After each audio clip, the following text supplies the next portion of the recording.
Hello everyone.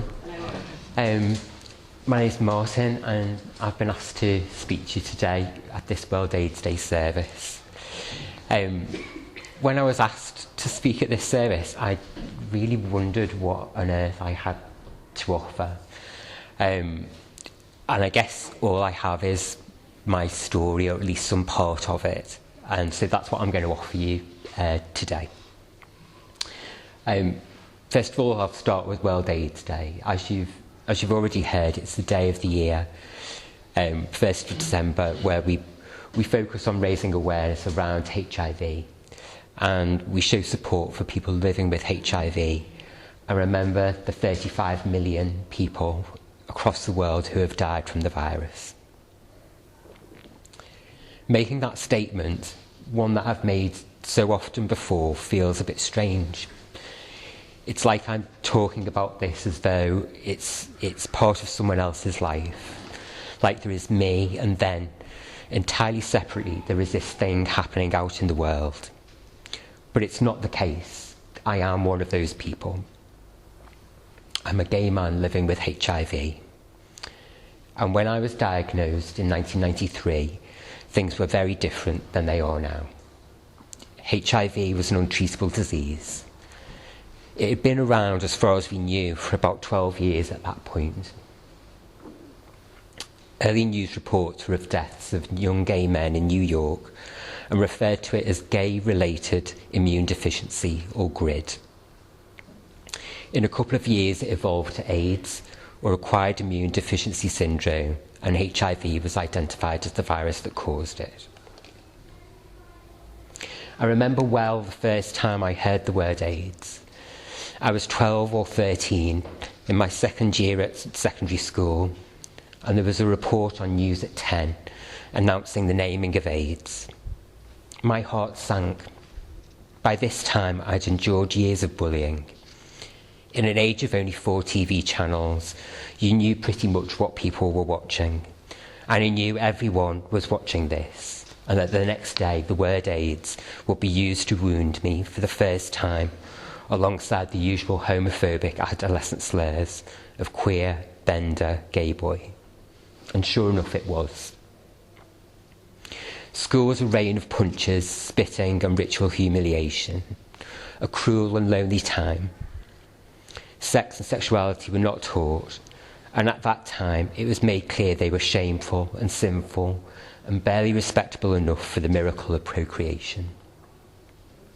In this atmosphere, it was an anathema to be gay, and to being an overly good Catholic boy, feelings and thoughts of sex and sexuality were tightly entwined with confusion, ignorance, shame and self-denial.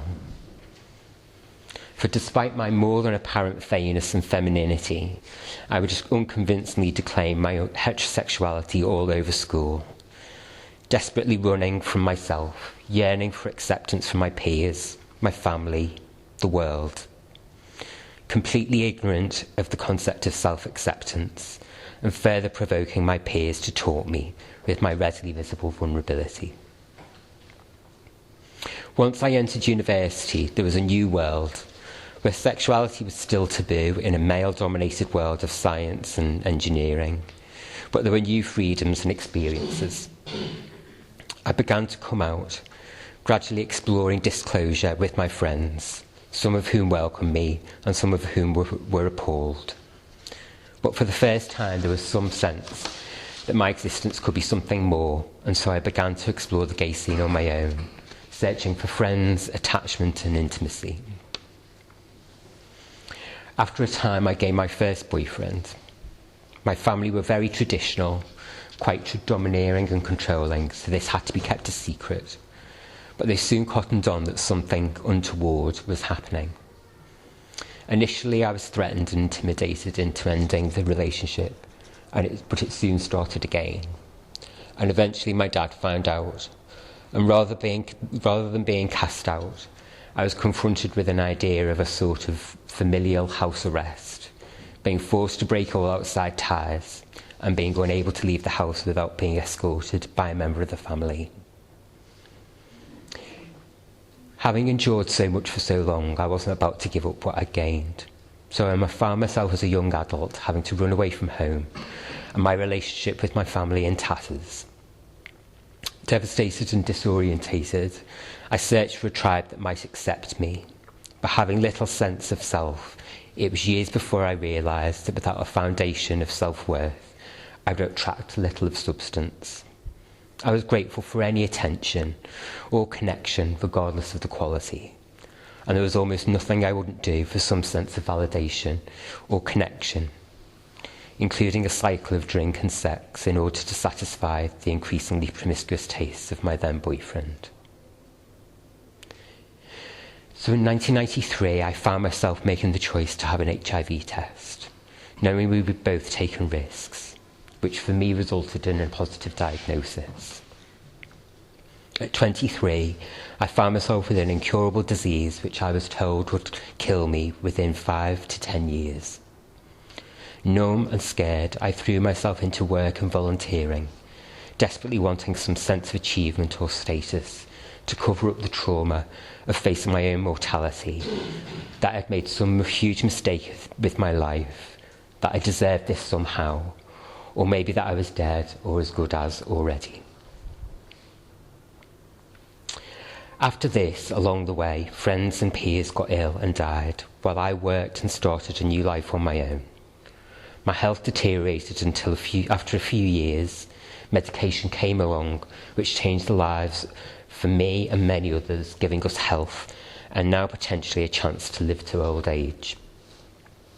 Still, for me, the trauma of being diagnosed positive came too soon after the breakdown with my family and before I had a chance to grasp hold of life on my own terms. Many years after my diagnosis, having enjoyed relatively good health, I realised that this and the medication had made very little difference to my inner life. Somehow I had become stuck in 1993, and 10 to 15 years on I was doing little other than working, taking my medication, and not really caring what else happened in my life, because in my heart I was going to die soon anyway, or maybe I deserved so. In any event, I was stuck. I was stuck, ashamed of myself and my status, and waiting to die. So I decided that enough was enough.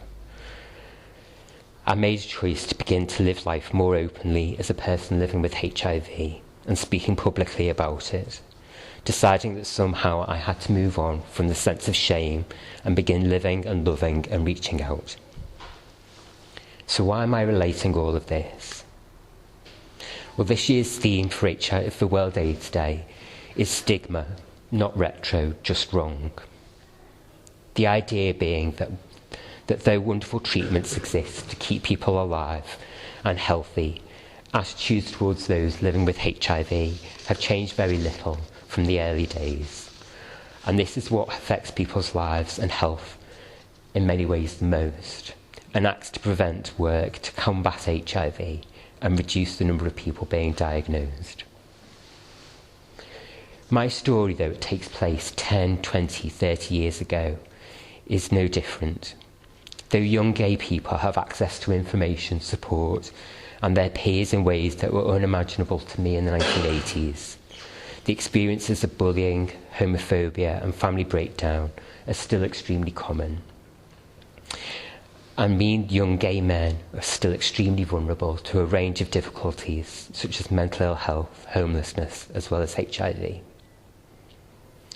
So in thinking of World AIDS Day this year, this year's theme got me thinking about stigma and prejudice and how it has influenced me, because these things are potent and powerful in and of themselves.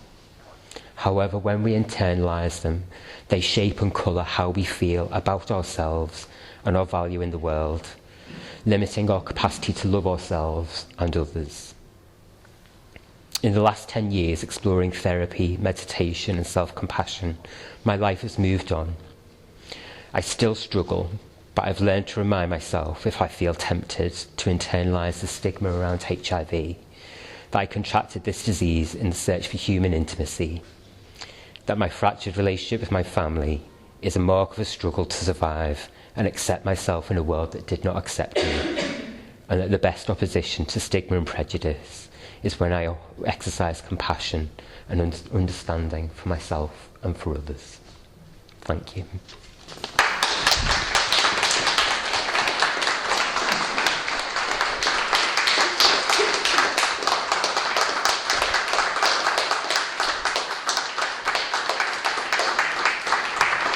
Thanks very much.